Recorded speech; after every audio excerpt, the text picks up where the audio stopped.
Did you 3, 2, 1 click? I did. I 3, 2, 1 clicked.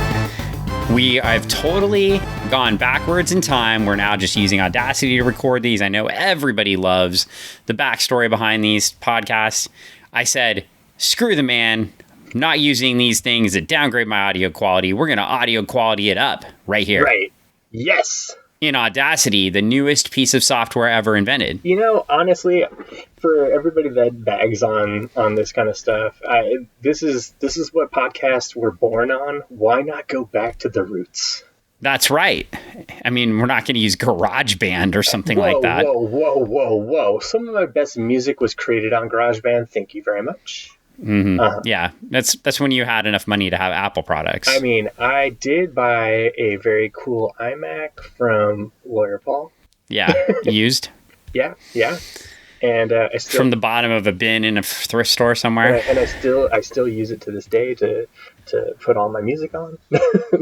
Well, I'll just remind the listeners, this is Funny Book Forensics in case we ever actually decide to record a different type of podcast. But this one is Funny Book Forensics, where we're talking about thrift storing and things like that. Yeah. And, you know, you honestly missed your calling, because if you had just done the thrift storing thing, like, you know, later, you could have done all those videos that Anne hates on the internet. Anne is Greg's wife that owns the Retro Emporium on Meeker Street in Kent, Washington. Yes, I could have been one of those people that what are they, instigators? I mean, influencers that gets people to jump on their feeds and their all their videos and get all the likes and stuff like that. Maybe get a couple pennies for the clicks. Yep. Yeah, I could have been one of those people. You could be. I mean, it could happen. I still could be. I have people that come into the store all the time and ask, like, how come I don't have a Twitch or something like that? Because what are you talking about? We're influencers. I know. Well, yes. I understand, Dan. Yes, we influence people to go read cool comic books from the past, or even new comic books from now, or comic books from the future. Or we influence them not to read cool comic books from the past. You're going to influence people not to read comic books from the past. I'm going to tell them they should. Well, I'm always going to tell people to read comic books from the past. I had a comic book disaster. Oh, no. What happened? I just opened a box of comics that was sent on December 22nd that arrived at the end of the month, but I just caught up on my past reading, so I opened that big box of comic books to start reading those comic books. And it's like the post office, like, so the comic book buy, and this is Vista Comics in Longview, Washington, by the way. Yeah. I've heard people say John is surly. That's a description. I don't find that to be the case at all. I just talked to him on the phone for like 45 minutes, and we were talking about Power Pack because I brought up your book. Yeah, thank you. To him, because I said, you know, I never tell you about Greg's other book on Kickstarter because I buy comics from you, and I don't think to tell the person I buy comics from about comic books they can buy, right? That it doesn't make sense. Yeah. But I've been using Vista forever. I always joke with Greg, I need to switch to a comics shop in Tacoma, and maybe I will someday, so I don't have to get all my comics a month at a time, because that's where I get behind reading them. Yeah.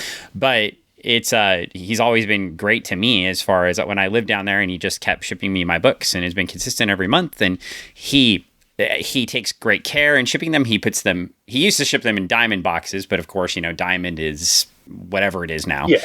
So now he has an outer box, and then he puts them in a Penguin Random House box, one of the ones the Marvel comics get shipped in, and then he wraps in between those two boxes with bubble wrap and stuff like that and ships my books. Oh, nice. And I open them, and every corner he puts them in another plastic bag too, so he'll put like 15 books in a bag, right? And not even that many, more like 12, but stacks them up and even staggers them, right? So I open the box, and the corner, either the upper upper bound corner or upper other corner, right, depending on how the books are all bent. Oh no, disaster. And I look at this, I look at the box, and the internal box is bent in the corner. Oh. It's like the post office would have had to like drop the box off a building and have it land on that corner perfectly for something like this to happen. I mean, this guy's been sending me books for years, and I mean, these were all wrapped up too, right? Like the post office somehow like would have to like deliberately damage these books, and like, but all of the books are damaged pretty much. That's the crazy part, because it hit the corner, right? Yeah. And so I had a comic disaster. And now, of course, some of you are like, well, Dan, you don't need perfectly beautiful comic books. I can just hear Anne saying, well, just read your comic books. Right. But, I'm probably going to go get... I'm a little OCD, so I'm probably going to go get some new comic books. So I'm not going through my books later and going 1, 2, 3, 4, 5, 8. God damn it, 9. Ugh. What happened? Why don't you just flatten them? I don't have a big flattener. Why don't you do what I do and just get... Modern books don't flatten that way either. They don't. The covers don't do that. You're well aware of that. This is not a 80s books. You can do that, but you can't do it with the new covers. Encyclopedias, and for those listening that don't know what that is, it doesn't work that way. I'm talking those big giant books that you get from the library that they don't let you check out. But if you got a big enough backpack, you can get. It doesn't work that way. It doesn't work that way. You need like a heat press and all that stuff. Well, I've honestly thought about buying one. Do you want one? Well, sure. I have one in the basement. Well, okay. Well, let's take that discussion off the podcast. But yes, I do. Okay. So that could solve some other problems besides these books, perhaps. But we are on to X-Men number 95. So we read Giant Size X-Men number 1, which was fantastic. Oh yeah. We read X-Men 94, which was not fantastic. What are you talking about? It's an all new, different X-Men. Except it was an all boring ass villain. Oh, come on now. Everybody loves Solomon Grundy. I mean, what? I love Solomon Grundy. That was not Solomon Grundy. That was Count Nefaria. Or whatever. Count Nefarious. Nefarious? Yeah, not Count Nefaria. Yeah, everybody loves Count. And the Animen. Those characters. What? Hey, it's a different time, Dan. A different time. Well, if they're the same Animen we mentioned, maybe they're even the same ones that were in the issues of Iron Man that happened before the Iron Man stories got good. I don't know. Were. Like I'm not buying like this villain. This is terrible, right? They picked a terrible villain. It's like they went out and got an amazing. It's like a wrestling company goes out and signs like the best babyface in the world, and then has them go against like I don't know. Just a bunch think of the worst. Who's like a terrible past wrestler bad guy? Man, who's the worst in your mind? I mean, like Brutus Beefcake. Okay, Brutus Beefcake. Yeah. Okay. The Earthquake. The Earthquake. Oh, he's dead. I don't want to make fun of John Tenta, but I actually, and he was a sumo wrestler, so I don't really want to make fun of him. He's actually pretty cool. What about Sergeant Slaughter when he turned heel? Ooh, that was pretty terrible. That was pretty. Yeah. See, I mean, that's. But we got. And on top of that, Sergeant Slaughter made people think he actually was in the army and stuff, and he wasn't. Oh, but he's got. So that makes him a really bad guy. He's a G.I. Joe character. Come on. Well, yeah, exactly. So, yeah, let's say like it was like now, and they got Sergeant Slaughter to be the bad guy. Okay. That would be awful. Yeah. I mean, he's like, why did they choose this? Why didn't they just give me a new villain? I mean, he's pretty old now. Well, yeah, I don't know. And maybe it's the Len Wein influence on it, right? Yeah. Like Len Wein launches the book, but then wants to tie back. I mean, I do think that Claremont throughout his run, and I know I'm not supposed to be talking about the future, but does do a pretty good job of taking some old concepts and making them new again. Right. I think, I'll go back to the parallels with the Legion of Superheroes, right? Like I think when they finally get Paul Levitz on the book there too, he does the same thing. He's really good at taking villains that existed before and kind of redoing them, bringing them back and giving them a little tweak and a little turn here. But this is not the case here. This is a case of bringing them in so that these new X-Men can fight these old bad villains. Well, I think we should jump right in now. Jump right in at the 10-minute mark. Okay. Yeah. And jump right in at the 10-minute mark and have me start attacking the book and you start defending it. We do have approved by Comics Code Authority. Oh yeah, so it's safe to read. Good for you. We've got X-Men, Marvel Comics books. The price of comics just keep going up and up. 25 cents. You're killing me. That's a lot at that time. It's a lot of dough. And this is number 95, so we are well into the year now. We're past Giant Size X-Men number 1, or we're in 74, right? Mm-hmm. Yeah. You're like that was a very confident statement on your part there. I'm trying to do math. It's tough for me. I've been, It is tough we for were you. talking about the new math of the children today. So I was building my stack. I was taking the numbers through the triangle. I was pulling out the Yeah, numbers that, 75. yeah, okay, So there we go. Yeah, I was trying to do the visual math that the kids do today. yeah. Release date July 22nd, 1975. Cover date October 1975. So we can see the big October on the cover. And we've got Chris Claremont and Len Wein writing it still, it says, but only Claremont is credited in this book. Marvel Comic Database says it's both of them. Penciler is Dave Cockrum. Inker is Sam Grainger. Colorist Petra Goldberg. Letterer Karen Mantlo. They seem like to just rotate letterers through these books. Yeah. And editor Marv Wolfman. So Hey. this is before Marv gets fired from being editor, as we have this revolving door of editors at Marvel Comics through the 70s. And fortunately, before we get to the shooter guy, Pow, so pow. yeah, and so we're gonna start. I'm gonna jump right into this book, and I'm sure So listeners, cover. this is the first time I've read this comic book. But the cover, if you saw this cover on a spinner rack, you would have bought it. It looks so awesome. Okay, the cover looks amazing, but let me look at the cover for 1 second, okay? Yeah. The X-Men logo being covered up by Storm. I mean, Dave Cockrum's amazing, right? The art's amazing. Yeah. And it says, "Not a hoax, not a dream. This issue in X-Men dies. What? You must read War Hunt!" Whoa, you must! Exclamation point. You've got Colossus, and we've got Thunderbird. We've got some Nightcrawler. They're all fighting these Animen. Yeah. Storms flying out in the screen. Cyclops is nowhere to be found. The old X-Men are nowhere to be found in the picture, right? It's all the new X-Men. All the new X-Men. Except Wolverine. Yeah. I mean, But you don't see him, but he's there. Here's the flaw in the cover. Okay. They tell us one of them is going to die. Oh, snap. And in the famous Marvel heads up in the corner, there is Banshee, Cyclops, Nightcrawler, Wolverine, Storm, and Cyclops, and no Thunderbird. So they've given away the end of the book on the cover. Spoiler. Dang, dude. I didn't even see that. Whoa. Yeah, so that's my first issue with the issue. Wow. And I was so pissed when I saw it. Oh, man. I was like, why? And I know, of course, I've never read this book, but I know what happens, right? Yeah. So, I mean, I don't know what happened. Well, I do know what happens because I read a synopsis a long time ago, but I knew what was going to happen at the end. I don't know what happens in the middle, right? So Here we go. So we're in page 1, but they've already given away who's going to die on the front cover, so that wasn't cool. Yeah. So now we're in Stan Lee Presents the Uncanny X-Men, and I went through... Oh, it does give Lean plotter credits here. Okay. So, yeah.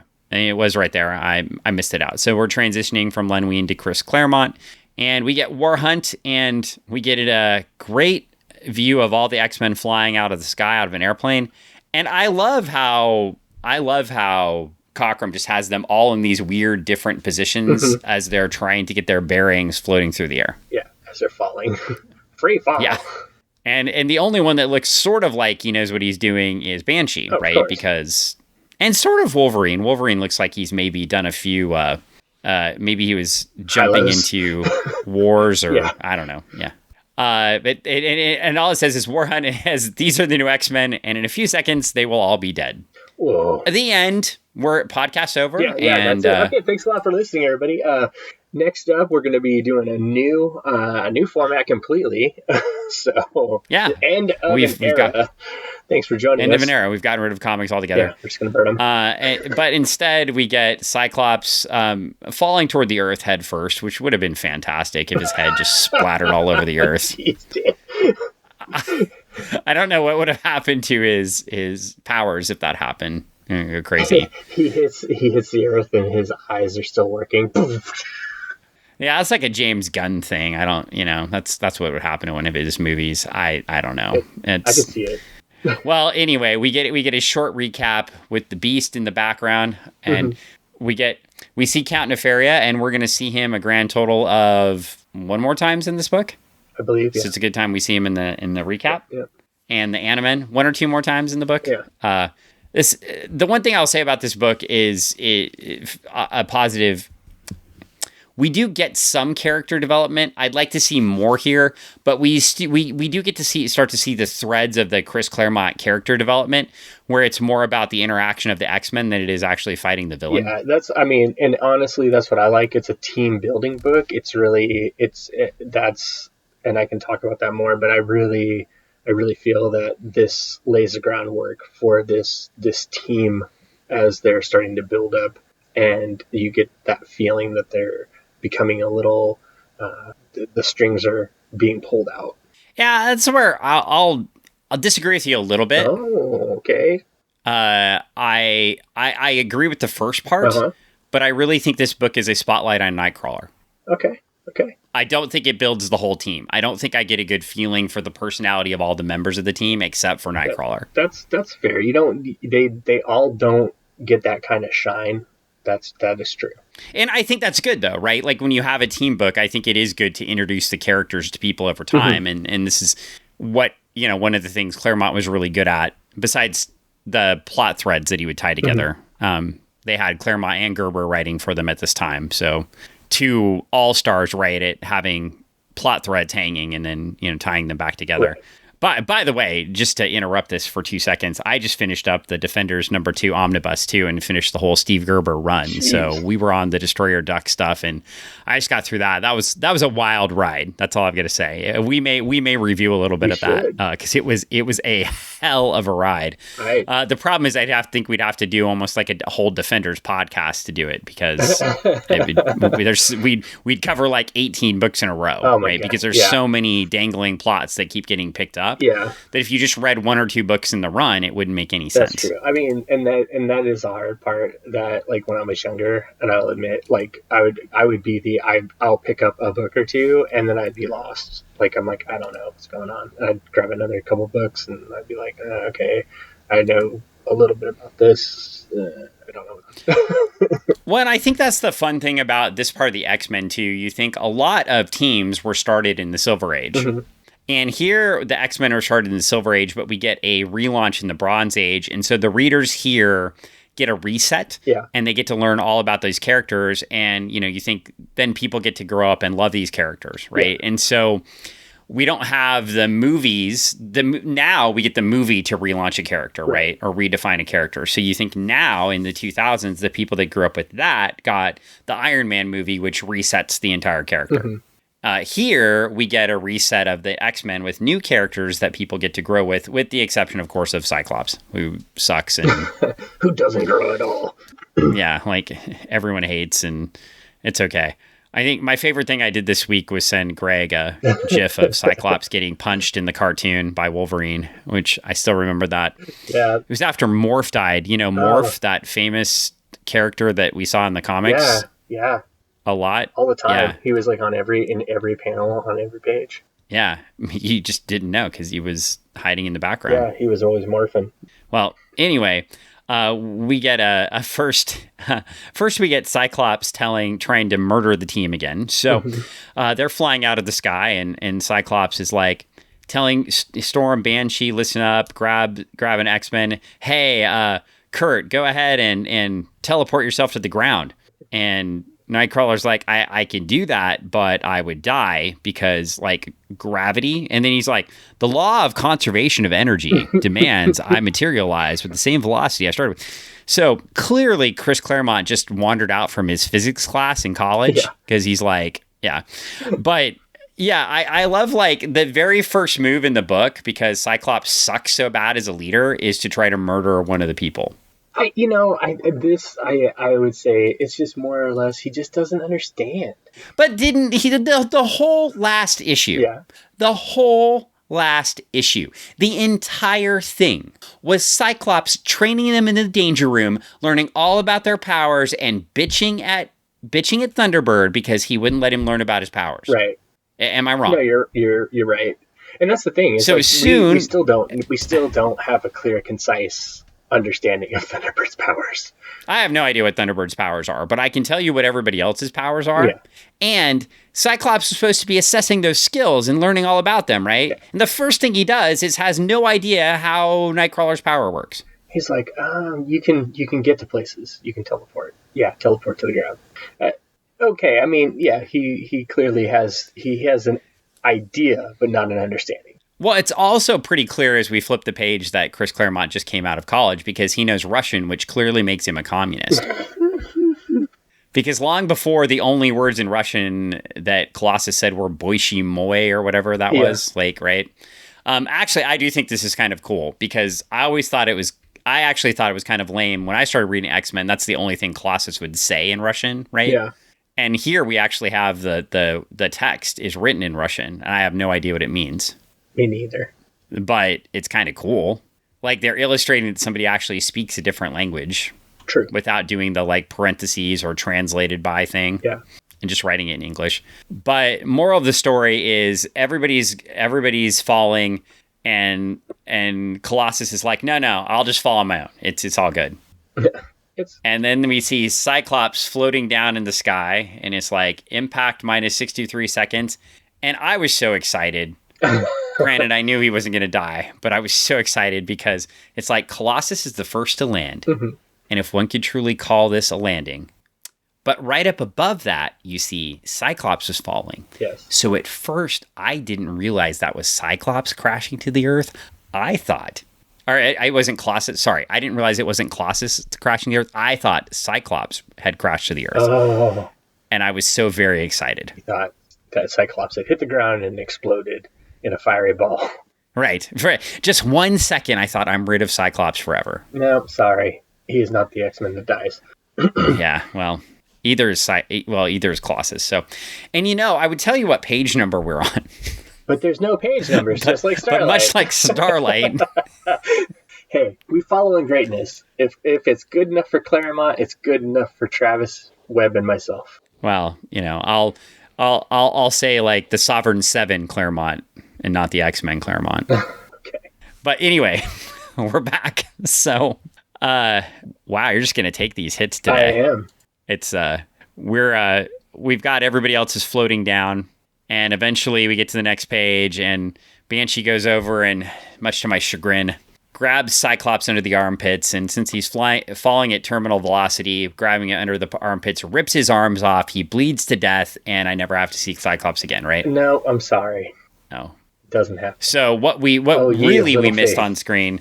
And actually, I think you do see it because he's falling and you get a little whoosh. Oh, no, it looks like he grabs him. Yeah. I think it would have been a cool touch if Cockrum had him like use his power to put like a cushion of air there. That's one of the things they used to do in Superman comics is he would like put a cushion of air under somebody and then, as they're falling, so they would like, like hit a pillow kind of thing. Yeah. A bubble. I don't know if that works in physics either, but I always thought the graphic looked cool. It looks cool. And, so everybody lands safely. Is that a fair? Yeah, everybody lands safely. They're all good. They give us kind of this, maybe Cyclops will die, but I was kind of thinking Banshee probably was up to the task. Yeah, definitely. He's a responsible adult. He can't let the kid die. He's a responsible adult, and my God, his biceps and triceps. Oh yeah. That's some Hulk Hogan level shit right there. For the Banshee. He's swole. Just in that picture, though, we go back to the other pictures. He's not as swole. No. Like he's looking much bigger than Thunderbird in that. Yeah. In the next page, he's small. He goes from swole to small. Well, we get back to the next page, and Thunderbird does an amazing job making us hate him some more. So we find out that, by the way, this is a bad strategy, US. So I hope we don't have this now, but. According to General Frederick, Cyclops says, we've got less than an hour to deactivate the Doomsmith system before it automatically fires every ICBM in the United States arsenal. Oh, no. Yeah. So what happened today with the Doomsday Clock, don't you? No, refresh my memory. I did see it. We're like at 25 seconds to midnight or something like that. Awesome. Yeah, let me look that up just to get it right. But yeah, the Doomsday Clock was updated today. Okay. We're at 90 seconds to midnight now. Amazing. They're citing the war in Russia, the Israeli conflict. Yeah. And they're all standing around just like they did in the Watchmen movie and moving the arm and. It's amazing because to think when we were kids and it was like 10 minutes, that was the worst. Yeah, now it's like 90 seconds. So Cool, excellent. well, and here we're at an actual 60 minutes, so it could be kind of even closer. Yeah. So, and we're gonna we'll get to like 9 minutes, I think, in this book. So anyway, the Thunderbird's like, how are you gonna do that, One Eye? You got a key? And he's like, Mister, or as a matter of fact, I do, Thunderbird, but my name is Cyclops. And it's like, didn't we deal with this already? Like, this dialogue is killing me on those two. They're gonna do it all for the book, dude. Ugh. Well, anyway, apparently Cyclops woke up and figured out how Nightcrawler's power works, though I hope Nightcrawler knows where he's bamfing into. But Nightcrawler just jumps down into the missile silos, I guess. Bam. Maintenance tunnel. Yeah, just like he badass MFs in there. Is it fair to say, like, I'm sure somebody else does it better, but is it fair to say nobody does the Bamf art better than Cockrum? Oh, no. I mean, it is. Mostly because everything else is a version of his. I just always thought he wanted to go skiing. Whoa, yeah. Bamf. Yeah, like, I always thought that was funny. I don't know. Nobody else thinks that's funny. There's got to be crickets. Do you have a cricket sound effect over there or anything like that? I don't think so. I don't think I do. Okay. I'm looking. I don't have a cricket sound effect. Okay. For my jokes, like... There. That's close enough. That just didn't work. I called for a sound effect. You didn't even have it. Sorry, that's absolute fail. No. I'm now calling my own shots. Yeah, these are all the old ones you've used. They're boring. So... anyway, he bamfs down in there and immediately gets kicked in the back, bounces up and starts beating up this frog-looking dude. Oh, man. And he calls him Air Frosch and Air Frog. I assume that's German for frog. Yes. Frosch? I don't know. Yeah. Well, anyway, Mr. he Frog. beats up the frog. He beats up the frog and starts dragging him around. That's good. And then we get a couple panels of Count Nefaria and not just the Animen here, and we just get angry Count Nefaria like saying Croker is an unmitigated idiot. How dare he try to defeat the X-Men on his own? And he gets Croker, I guess, of the Animen. Yeah. Croker. We don't learn a lot of Animen names, do we? I guess we do later in the fight scene. Yeah. But we don't get a lot of these are just like, that's the thing. It's like we've got the mustache twirling villain and his nameless cohorts. Like, this could have been an episode of Batman 66. Batman 66, yeah, or like Power Rangers. Yeah, it's like, haha.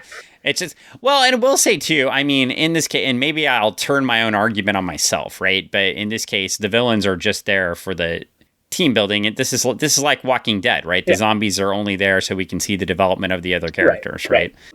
But we get Nightcrawler figures out how to open up the mountain and let the X-Men in, but then he lets Croker leave because I don't know why. He's so excited about opening the door. He opens the door and he forgets about the giant frogman he's been dragging around. Yeah. Oops. Now, and they just all go in the mountain. So this seems easy. Yeah, easy peasy. But the important thing is what we found out from the mustache twirling villain is he has some surprises awaiting the X-Men. Like gifts? Yeah, like a gift of gas. Oh, wow. He farted in their general direction. Oh, that's terrible, man. Here we go. Yeah, nobody likes that. And hopefully this wasn't mustard gas because it's like they're choking, blistering by. I think they'd all be dead. Yeah, so it's like they're describing it as that, but it's probably then they're okay. It's probably just like some really, really bad, like, pepper spray. Well, Cyclops is in the front, so he should die first. But he doesn't. He pulls through. But he doesn't. Of course he doesn't, because that would make me happy. And they note that the Air Force designed this complex to survive anything: nuclear war, biological holocaust, even a meteor strike. Whoa. Trouble is, they never expected the X-Men. Oh, man. They're going to wreck shop in there. Well, with 35 minutes left, some MPs come out and start shooting them. And they're like, get those muties. Oh, man. Like, didn't before they flew down, weren't they like, didn't they want the muties to help them? They Like, did. I feel like they got that announcement last time. Yeah, but I think that these guys might be under some kind of mind control or something. Maybe. Well, they're still shouting slurs at them, so. Mind control, man. Well, anyway, Colossus stands up and blocks all the bullets because he's a badass. And then Storm freezes everybody, and, well, she didn't freeze them, she just makes it rain on them and washes them out, actually. So, goodbye, stupid anti-mutant soldiers. Gone. And I did say, like, not a lot of the other characters get a lot of development, but I do think they gave a lot to Nightcrawler. I guess they gave a little bit to Storm here. They're building on that whole, like, she's a badass thing. She just takes charge when Cyclops is completely incompetent. Right. And takes care of the situation. And that's why she'll be the leader later. Yeah, she's got skills and ability. She's got a skill set. She leads from behind. She knows what to do. She's quick on her feet. And I love that last panel on the page with her smirking. Yeah. And just going, I think we may proceed now, Cyclops. The soldiers will not bother us anymore. It's like she'll let him lead to a point, and then it's like, okay, I got to take over. And she knows. Yeah. She knows Cyclops sucks. Everyone, let's be honest, knows Cyclops sucks. But especially Storm. And you get to see it right on the face, thanks to Dave Cockrum's awesome art. Yeah. So we get the next scene, and they're just walking, and this time Thunderbird's actually doing what he's supposed to. He's in formation. And like what happens in any good dungeon, the guy at the back of the line or the front of the line is always the person attacked. So this giant, I guess his name is Gort, this giant ape man, literally. Yep. He is picking him up, and he is wailing at him. And the real question is, if they've got an ape man, where is the walrus? Well, funny question you should ask. There is one walrus-looking guy. I don't see a walrus-looking guy. Oh, yeah, maybe that's not a walrus-looking. Cuckoo, Kachu. Yeah, maybe not. Okay, moving on. I'm full of bad jokes there. Like, it's okay. It's normal. Yeah. Like, I don't even know why I'm trying to be funny. You're the funny guy. I'm just here for the ride. I know. So, well, anyway, the fight's barely begun, and Gort grabbed Thunderbird and just threw him at Banshee. And this is what happens when you have your tanks too close to your spellcasters, and it just doesn't go well. Does not go well. 2 down. Yeah. Well, I mean, he did not roll. He rolled like a 4, so it didn't work out. I think Gort rolled a 20. Oh, yeah. He rolled a 20, but Thunderbird. He rolled 2 20s and a sneak attack. Yeah. But, yeah. But well, Cyclops, they tell Cyclops, or Kurt is nice enough to let Cyclops know, hey, that's the man frog I told you of. And Cyclops is like, yeah, he's got the rest of Nefaria's Animen with him. Did they know the Animen were part of the attack? I don't remember that. Maybe. Maybe Nefaria always had the Animen. Cyclops just remembers from before. From before, yeah. It's entirely possible. Way back from issue 28 or something like that? 24, 28. It's all a long time ago. All of a sudden Meatloaf is queued up. It's all coming back. Yeah. Well, the good news. Yeah. I was going to do another Meatloaf reference, but I'm just not. So you decided not to. Okay. I decided not. Right. I stopped midstream. We ate half the loaf, and it left the other half. Put it in the fridge for sandwiches tomorrow. I forgot about the meatloaf I cooked last week for my grandma, and I think I got to throw it away because it's not good anymore. No. Well, if it's in the fridge, you could always make it into a meatloaf sandwich. No, it's been hanging out. Just smell that thing and see how it's going. It might be a little funky. Check it. Well, I'm sure Meatloaf is also a little funky at this point. Check it. I mean, Meatloaf, there at the end reprised his role from Rocky Horror Picture Show, so it didn't go real well. But anyway, or did he reprise his role from Fight Club? I'm not really sure. Maybe both. It's probably a little bit more Rocky Horror, I think. A little bit of both. But anyway. Moving on. We've got a giant Animan fight. We've got a cat Animan. Mm-hmm. A Canaman. Yeah, I don't think we get the cat's name, do we? No. But he's like, you think you're some hotshot mutie with claws, and Wolverine is down. What is up? Wolverine is the least badass ever in these couple comics. I know. I think Wolverine's been hanging out with the brown liquor before he came into the fight. I don't know. I don't know what's going on with this dude. I know he's chumping it up. Wolverine sucks. Like I'm reading these and I know they start writing. I know they give the character way more airtime coming up, but right now after the first couple issues, I'm like, why didn't anybody like this guy at all? Well, I think you don't see him on the cover for a reason, man. He's getting his ass kicked. Yeah, that's like, this guy sucks. Well, we get to the next page and Wolverine gets saved. Wolverine gets saved by Colossus. Yep. I was really hoping the fastball special was invented here, but it wasn't. So we're gonna turn the page and we get more fighting frogs, and Cyclops does something. He hits somebody with his eye beams, and then he gets smacked and immediately taken out. But they were fighting as a team. They're illustrating that. Nightcrawler jumps in and takes care of the bird animan. Yeah, that's got Cyclops in this. And a bird. Got Cyclops in the claws. Caca. But then Gort's back and he's mad because they hurt his friends and he's going to take everybody out. I think, and then, I didn't miss her. And then we get Anna. I don't even know what animal is. What animal is the mind control animan and a woman? She is like some sort of bug or something like that. She's got wings, so she's like a dragonfly. And she has hypnotic powers, but apparently she rolled a 1 because she can't control Cyclops at all. No. Ba-bam. And he just takes her out. So, yeah, she lasts 2 panels. Congratulations. I guess 4 technically if we get the 2 panels where Cyclops is thinking. Mm-hmm. But yeah, so anyway, they take them out in like 12 minutes. Yeah. We got the Doomsmith clock down at the bottom. So we're 18 minutes to nuclear midnight. Getting close. And like a good leader, Cyclops finds out what happened to Banshee and Thunderbird. Wolverine's like, yeah, they're out cold. Wolverine noticed as he was lying on the ground. Oops. And yeah, it's Cyclops just like, just leave them. we gotta go take care of this shit. We gotta go.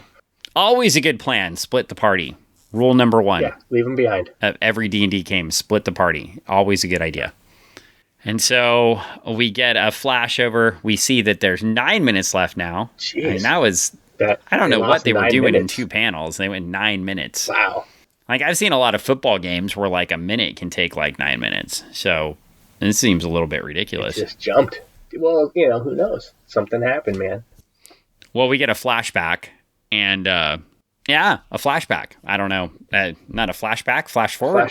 Flash 2? Flash 2. Flash 2. We get our everybody's favorite hero, Thunderbird, the kindest, nicest, most humble new X-Men we've ever met. Yeah. And Banshee. And they find the Animen everywhere. And we find out it's armed, by the way. The self-destruct circuit is it. And, Nefaria is leaving. Now, I guess so. Help me understand. So the Doomsmith system is now on self-destruct. Yes. So that means it's not going to launch the weapons now? I think... Because I'm not sure where Count Nefaria thought he was going to go on Earth if he launched all of the nuclear weapons on Earth. I think it's going to blow up the mountain. So he's got to get I mean, just to be clear, Count Nefaria is an idiot. Yeah. I mean, I don't know. What is your plan? So his plan was to go and launch there's some plot holes here, right? His plan is to go launch every nuclear weapon in there in the arsenal. I think he was trying So where was he going to live? In a safe place. Like, yeah, this guy, I'm not a big fan of this Nefaria. He was going to go wherever he could go.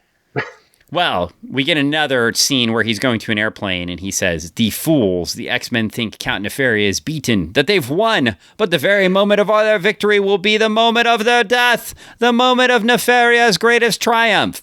I have no idea what that means. Well, maybe he just wanted to kill the X-Men. Oh, he's going to explain it to us.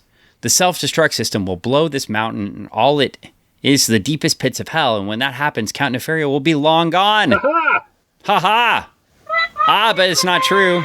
Yep, there he goes. He was posturing before he took off in that plane. Yeah. That's a pretty cool plane. It like floats upwards instead of taking off forward. Jump jet. It has the ability to. You don't need a runway for this kind of plane. They used Oh, them that's cool. heavily during the Vietnam War. I see. Did Boeing make them? Did Harrier make them? I think Donald Douglas or Lockheed Well, that Martin. means Boeing then. I mean, now, yes. I honestly don't know. I could go to the Air Museum and find out for you if you want. Well, you could take me to the Air Museum. You've never taken me there. I could take you there. We could go. A field trip is in order. Field trip to the museum. Okay, so this Harrier is taking off, and a Thunderbird jumps up onto it. And because Thunderbird is a certified genius, as we've covered in this book, he just starts hitting the plane. Yeah, he did. Maybe his power, his power is strength. His ability. Oh, it's a British plane. The important thing is on January 23rd, 2024, when we're recording this podcast, it's a super good time to joke about somebody hitting planes and shaking things loose off planes. Mm-hmm. I'm gonna tell you that this is a McDonnell Douglas plane. There you go. Moving on. Nice. That was beautiful. So it's a British and McDonnell Douglas joint aircraft. VTOL. Well, first thing we have is he jumps up on there and like Banshee's like, dude, get off the plane. Like I could just all I have to do is hit it with a sonic blast and disable it. And Thunderbird is not getting off the plane. And then we have Cyclops at the computer, and we got Wolverine, voice of reason against Cyclops as always. Psych, we're running out of time. We got to go. I wish we would have called him One Eye. I wish he would have called him One Eye. It would have made me so happy. And he says, Cyclops is, how far do you think we get in 5 minutes, Wolverine? Because that's all the time we've got. And because Wolverine's like, leave. And then, because Cyclops is a great leader, Professor X pops in and is like, yo, idiot, leave. Go. Is that a good summary of that conversation? Yeah, that is a great, that's like totally 100%. Right, dead on. Yeah. Get out of there, and dummy. But Mr. Proudstar is still on top of the plane, smashing it while it's flying. Yeah, he's just beating the crap out of this thing, trying to get through the bulletproof glass. And Professor X is like, dude, get off the plane. And he's like, butt out, Baldy. I've been a loner all my life, Xavier, an outcast, dumped on by everybody I met. But I'm a man, Xavier, a warrior of the Apache, and today I'm going to prove it. Now, correct me if I'm wrong. Yeah. But warriors of the Apache weren't loners and outcasts. I mean, true, but maybe he felt that way. Maybe Proudstar felt that way. Or maybe he's just mentally ill. Maybe he has dealt with a lot of things as a mutant, as a Native American, growing up in this time frame, and feeling these things. We don't know his true story. We don't know. Oh, we definitely don't. We don't know. They do try to retcon a lot of it later. They do. Yeah. No. I. It's interesting when you see the Pisker quick 2-panel bit. There's more depth in that than there is in any of this. Yeah. Well, and again, it's you see him squishing the plane, and they're all telling him get off the Banshees. They're like, get off the plane. Like, what are you doing? Like, and it makes you wonder too, because I say like he's mentally ill, and I don't mean to joke about this too much, because he looks like he's trying to kill himself, he's trying to commit suicide. Honestly, it feels like he's a proud warrior. He wants a warrior's death. He wants to take out this bad guy, and he's going to do it at any cost. And if that's at his cost, that's the cost it will be. But it didn't need to happen. It didn't need to happen. That's at all. No, I mean, and maybe that's the thing is he lives up to his name. He is Proudstar. He is too proud to work with the rest of the team. And it says when we flip the page, John Proudstar's hands rip deep into the Harrier's cockpit, ravaging control systems, computers, electronic hardware. Now, usually pretty complimentary of Claremont and Cockrum, right? We don't need that line in there. We need the plane blowing up on this panel. Yeah. And we don't need that text. Yeah. Because then they see it blow up in the next panel. Yeah. It's already evident from the page before that something bad's going to happen. Mm-hmm. The plane should just go up in that top panel. Get all that text out of there. You can see it. It's big. We get to show off the art. But they don't need to tell us that he pulled out all the things because it's a visual medium. Yeah, I can understand what you're saying and why you're saying that from a reader's perspective, but I can tell you from their editorial direction they were probably given, they were probably told to slow the action down and give the spacing to allow for a build up. Yeah. And they're probably told to let it happen over 2 panels. Well, and I will say when we get here to the reaction from Charles Xavier, so I blame telling him, get out. I blame Wolfman. And the facial expression he has, right? Yeah. And it's like, here's something that I think is key that Cockrum does here with the art. So the explosion happens and it looks like Charles Xavier's head is also exploding. Honestly, I feel like with his connection, his ability to connect to people telepathically, maybe he had a connection with Proudstar. And he's feeling all that, everything. Well, and the plane explodes. Of course, we never see a body, which is always interesting in comics, but I'm just going to gloss over that one for now. I do think the words here were appropriate inside the art, right? The scenario ends now as it began with the breaking of Charles Xavier's heart and the twisting of his soul, for in the end, he could not desert his people, and all John Proudstar felt, Charles Xavier felt as well, with only one difference. Charles Xavier is still alive. You look back through X-Men history, it's honestly not the death of Thunderbird that is the big deal, but it's the fracturing of Charles Xavier's mind in this scene that's the big deal. Yeah. Because this is the thing they reference. Now I'm projecting to the future that we're not supposed to be talking about, but this is the thing that gets referenced over and over and over again. Maybe not even the scene, but even the onslaught stuff, the fracturing of Xavier's mind, the recreation of reality, right? Like it's his brain not being able to cope with situations like this. Right. And this is really the big start of that, right? Oh, yeah, because he's constantly and continually opening himself up to this type of thing with every connection he makes and every connection that breaks. Not trying to rhyme stuff, but it's really easy. And he's constantly sending kids into war battles, right? What? Yeah. I mean, I think, but it's also, to me, it's like a representation of like what a general or a colonel might experience, right? Yeah. You know, if you choose to fight a war, right, and he's fighting a war, so to speak, right, and obviously that gets way more played out in the future, right. But yeah, I mean, that's like his mind is fractured literally here, definitely. And Cockrum does an amazing visual representation like that of the blend of reality and Charles Xavier's psyche in the art. Yeah, it's definitely like very. It's very deep, and it makes you really think about what he's going through with every choice that he makes. Well, and even like you thinking about that too, but the blending between the reality, like this art style and dealing with Xavier happens again and again and again after this.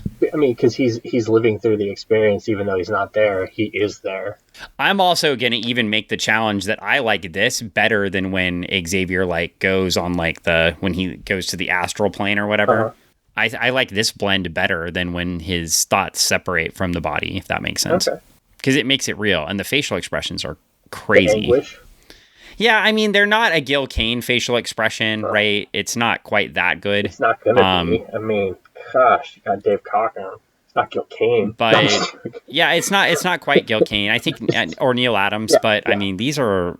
But Cockrum has, the other thing about Cockrum is he's able to do other things that they couldn't, right? The costume design, exactly, and the BAMF. Yeah, the BAMF. Well, I'm sure somebody could have done that. But yeah, anyway, we get, and then, I don't know, I obviously, I didn't read on. I obviously know that Banshee leaves, but we also get Banshee, the grown-up in the group, right? He's like, I begged, I pleaded, and he wouldn't get off the plane. Yeah. And Cyclops says, I know it wasn't your fault. No, of course, Cyclops, it was your fault. It was your fault. But you drove him to for bringing, so here's something too that I am kind of annoyed about, right? Like last issue, I'll just stay, because this is the last page, right? Yeah. So basically it ends with this. Cyclops saying it comes with the uniform. Yeah. I kind of hate that line, right? But I also they last issue made this big deal out of him getting hurt in the danger room, and he gets to go on the mission anyway. Yeah. After I just thought he was going to die because of that decision, right? Yeah. But no, he just died because he's an idiot or he's mentally ill, right? He's either dumb, right, and thinks he's just going to pound on things and break them, right.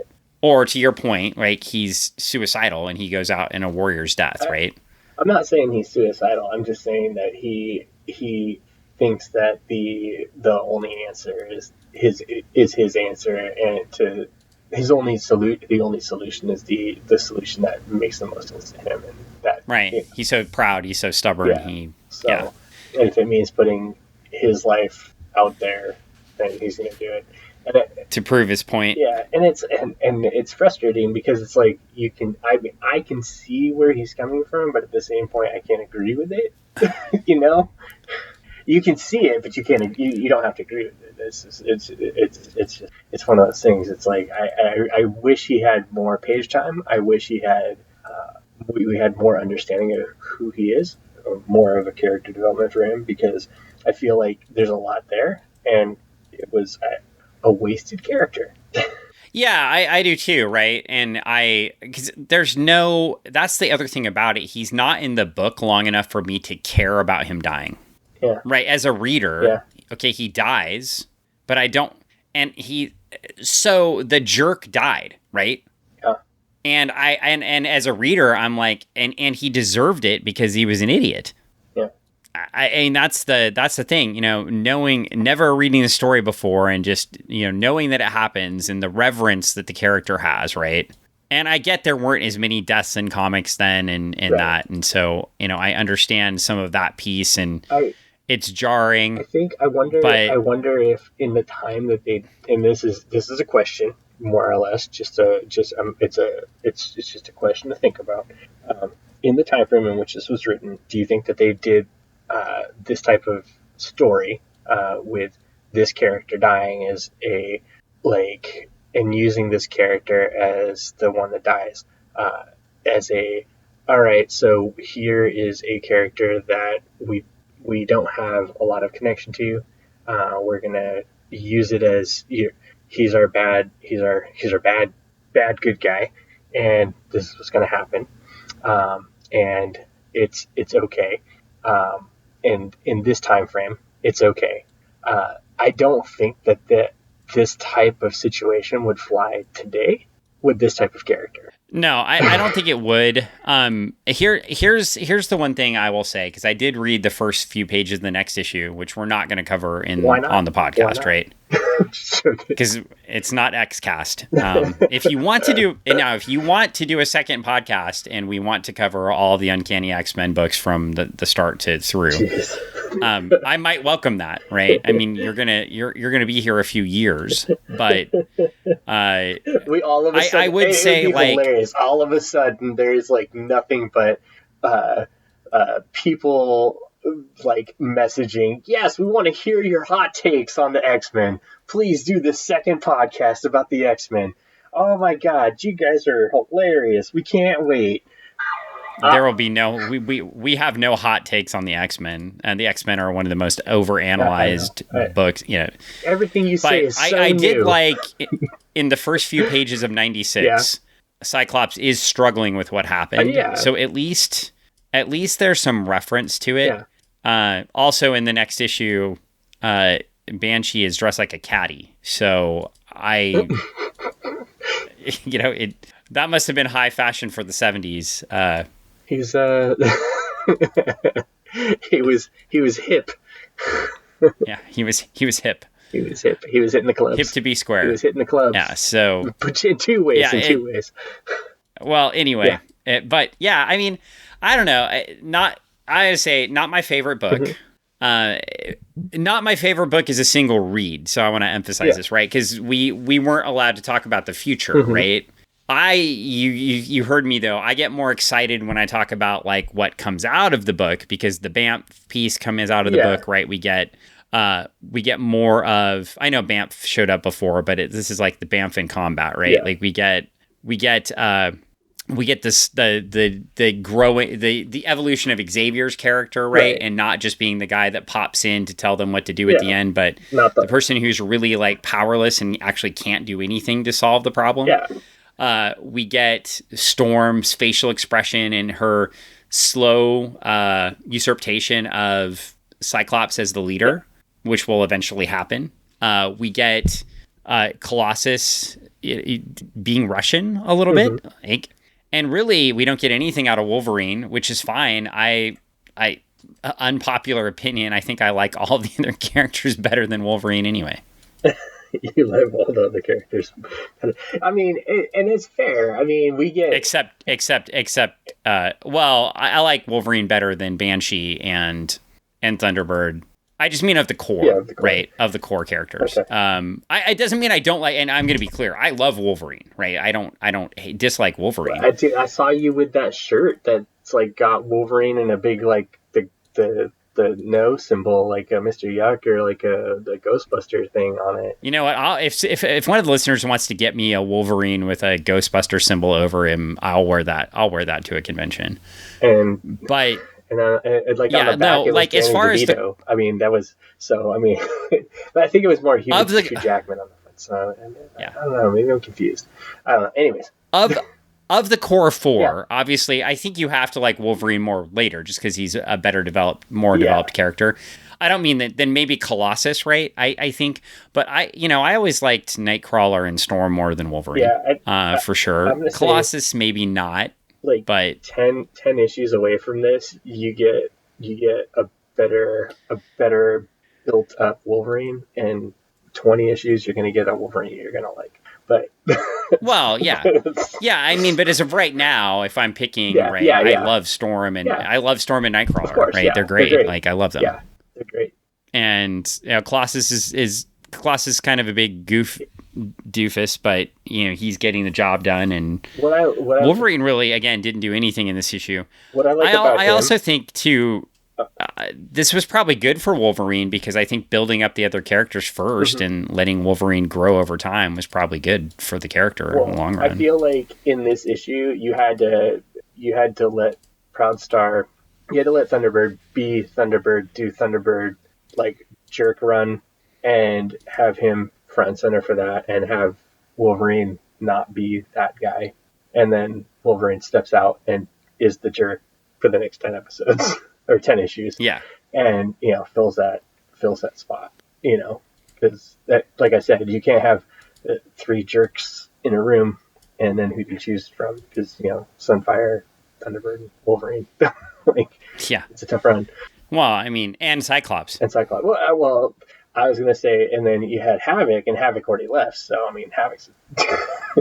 Yeah, and now we get, and the of course, the other fallout of this is we get the dour, grumpy, sad Cyclops for the next 20 years, oh, woe is me, I'm just not a good enough leader. Well, honestly, this is like, this is the beginning of that, because you had Cyclops where he was in the beginning, he was trying to deal with, I'm the leader, how do I do this? And then he's like, I'm the leader, I know how to do this, and you all have to listen to me. And then this is his big first time out with this group, and then he rolls a 2.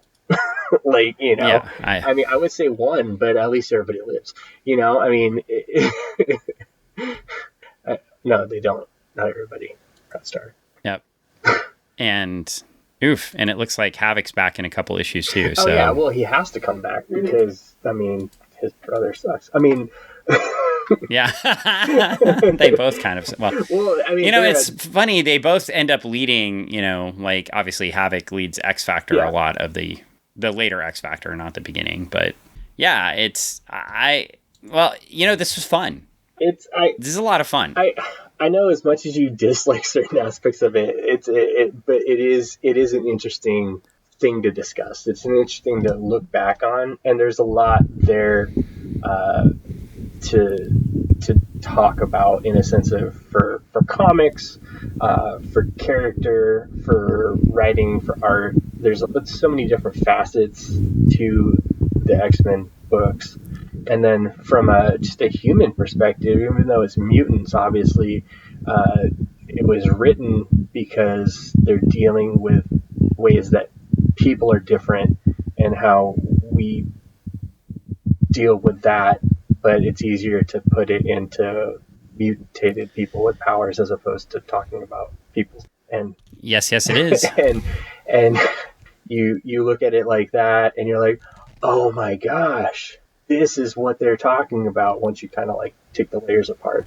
And I mean, for me as a kid, like I thoroughly, I didn't understand it all, but I resonated in a way that I kind of did. And being a mixed, mixed ethnic kid that has parents that have different stuff that made them up, and I'm starting to see like all these things that make the mutants and stuff. I'm like, oh wow, these are it. You just start to put the pieces together in your own what makes sense for you, and you're like, okay, the world is messed up, the world is different, and these are the things that you need to do to make things better.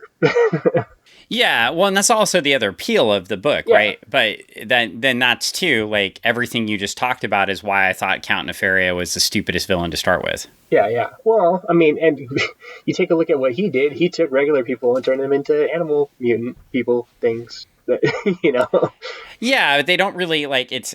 The themes you're discussing aren't really hit there, right? Yeah. They're fighting a mustache-twirling villain. Yeah. Doctor Strange knockoff. Yeah. So... Well, good book. Yeah. I think we should wrap this one up, and we will review something next week. Oh my gosh, I can't wait to review something. I can't wait. I hear something is going to be amazing. Something is always amazing. You will find out next week what that something is. Oh. Maybe I'll even disclose it on... You know what? What? We are going to do. Oh my gosh, what are we going to do? I'm making an executive decision now. Oh, he's doing it, people. He's telling us what it is. Well, we just read something you read every year. Uh-huh. So we're going to read something I read every year. Oh, snap. We're going to read The Great Darkness Saga, Legion of Superheroes. Whoa, he's making me read a Legion book, people. And you've never read it. I have never read this. Holy crap. This is gonna take us 5 to 6 episodes because we're gonna read the main books, but we'll probably read the lead-in book so you have a clue what's going on. Okay. So it'll be very similar to what we did here, right? Like we read the one big book that sets up everything. Yeah. And then we read the 2 stories after. This will be the opposite, right? This will be like we'll read a couple of books that lead into it, and then we'll read the story itself. Oh, okay. It's going to be fun because you're going to have no idea what's going on, and it's going to make me so happy. I am excited about this because I like new stuff. I know you haven't read it before, and it's just like Giant Size X-Men #1. I mean, Great Darkness Saga is pretty much known as something everybody should read. So this is the book that reintroduced Darkseid back into the DC universe after Kirby's failed project in the 70s. Are we taking I'm just stating facts here. I love Fourth World stuff, but it was a failed project. Are we, from a sales perspective? Yeah, from a sales perspective. I was going to say, are we taking a boom tube there? No boom tube? Well, boom tubes may pop up in this book. You could happen. So it'll be a little Darkseid in the 30th. Oh, spoiler. Oh. Maybe I should just cut that out. It shouldn't be talking about some Darkseid. Oh, okay. No Darkseid. Dark who? Dark what? Dark what? Darkwing Duck. There I go, spoiling the story for you before we even get going. So, you know what? We're going to stop talking before I spoil any more of the story. Of course, putting Darkseid's head on the cover of the trade may do that too. Yeah, that's bad move, people. Bad move. Well, I'll give you not the trades, so you can get the original covers, and we'll go from there. Right. And that'll be fun. I'm going to be really happy for the next few weeks. Me too. I'm excited. All right. Well, on that note, let's wrap this baby up. Do you have a book that people can buy? Yes, I have a book that people can buy. You can pre-order Absolute Zero's Camp Launchpad. You can go and hit up your local comic book stores, bookstores. You can go to Amazon, Barnes & Noble. You can check out and go look for Absolute Zero's Camp Launchpad. We'll put a link out there for you, but it is pre-orderable right now. It'll be available in March. Mike Tanner and I wrote it, and Gabrielle Gomez did the artwork. And if you like summer camp, you like space, you like adventure and awesomeness, and talk about a team book, it's not quite the X-Men, but gosh darn it, these kids do some amazing stuff. And of course, if you order the hardback version of Absolute Zero's Camp Launchpad, you will indeed get an MXPX CD mailed to you with the book. No, you won't. Don't say that. Good Lord. In fact, when you order Absolute Zero's Camp Launchpad, you will indeed get a scratch and sniff cover that smells like vanilla cupcakes. Oh my gosh. No, but if you go to the Einhorn Epic Productions website, you can get t-shirts and stickers. What? The publisher that also smell like vanilla cupcakes. The publisher is actually making t-shirts and stickers for this book, so you can go to Camp Launchpad with us. You can rep Camp Launchpad. You can rep Absolute Zeros. Put a sticker on your car, computer, whatever you want. And the publisher, of course, is Little Brown. I have no idea how to buy this at a comic book store yet, but I can give you the link on Amazon where you can pre-order it as well. Yes, you can go there. You can grab it. Okay, I'm just going to say right now, my mother-in-law, an English teacher for many years, when she found out I was doing a book published by Little Brown, she lost her mind. So, because apparently that's a big deal amongst English teachers and the literati. I don't know. I don't know. The people who love the books, they're a big deal. So. Yeah, well, I thought it was a big deal when you told me. It is a big deal. So her and my father-in-law were like, "Oh my gosh, this is a real big thing. This is amazing. This is you. I mean, you've made books for the last like 12 years, but this is a big publisher, like of big books, of like books that like I have books on my bookshelf from this." So they're like, because you haven't published something with a publisher they've heard of because they don't collect comics, then it's not real until it's published with a publisher that they've heard of that has books with no pictures. No. Well, I mean, it'd be like, it's I don't know how to explain. It's like when I got to go take my grandma to Shiniuba and bring her there for the book signing because they carried Junior Braves, and she was like, "Oh my gosh, you have a book in my bookstore." So yes, okay, there we go. It's just putting it into a place that you're familiar, right? So this is a publisher they're familiar with. It hit them and they're like, "Oh wow," button.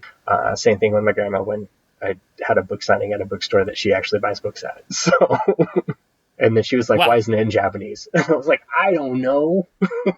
Wow. I love that. Why isn't it? She could translate it for you. Well, we did. Well, on that note, we are going to wrap up this episode, but you can, of course, always find Greg at the Retro Emporium on Meeker Street in Kent, Washington. I shouldn't say always because he would be there now, but he's here with me podcasting. So not always, but often. Especially often on the weekends, so you could find him there if you want to. You can find me nowhere. Yeah, you sometimes are there. Sometimes. Generally, I'm a shut-in, but for the most part, you might find me at a comic convention someday. Yeah. So it could happen.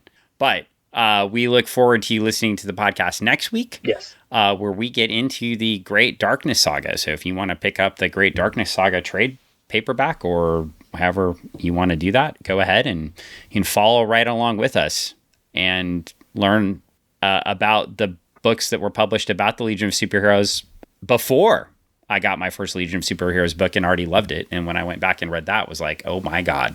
Do it. All right. Well, we're going to sign off now, and thanks for listening. Bye.